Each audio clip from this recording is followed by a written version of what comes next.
Hello. Today, I'm going to tell you a story about 4 kids: Bobby, Keisha, Molly, and Sam.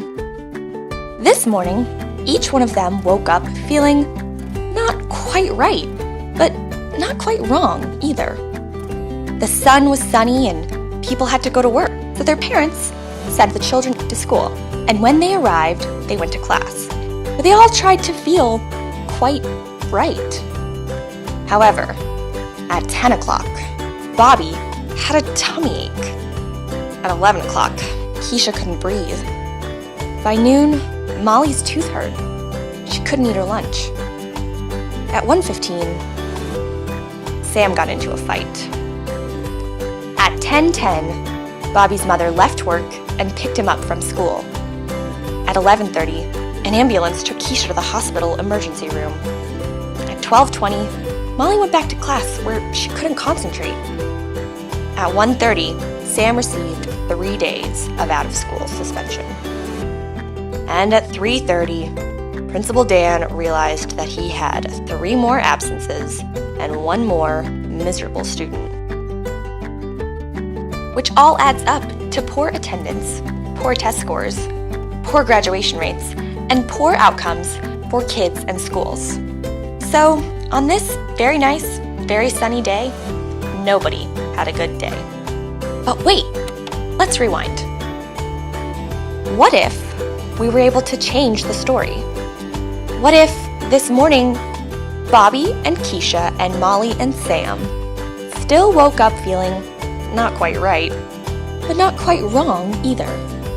And the sun was still sunny and people still had to go to work. Their parents still sent the children to school and they still went to class. But what if this time there was a health center at the school? We call those school-based health centers. That way, a medical provider, a nurse, a social worker, and maybe even a dentist could examine and treat each child's medical, dental, and behavioral health problems right away and right where they are, in school. What if this time, at 10 o'clock, Bobby had a tummy ache? At 11 o'clock, Keisha couldn't breathe. At noon, Molly's tooth hurt. She couldn't eat her lunch. At 1:15, Sam felt like fighting. Then what could happen with a school-based health center is this. At 10:10, Bobby sees the nurse who examines him and finds out that his tummy ache is due to missing breakfast. At 11:10, a medical provider treats Keisha's asthma, keeping her out of the emergency room. At 12:20, the medical assistant gives Molly a pain reliever and then helps Molly's mom schedule time with the dentist, who will be at the school tomorrow. And at 1:30, Sam receives behavioral health counseling through the licensed clinical social worker. That all means that this time at 3:30, Principal Dan is happy because the health center at his school prevented 4 more absences, 1 more emergency room visit, 1 more disciplinary action, and 1 more miserable student. And Principal Dan is extra happy because he knows that now his school is more likely to have higher attendance, higher test scores, higher graduation rates, plus happier teachers and happier and healthier students.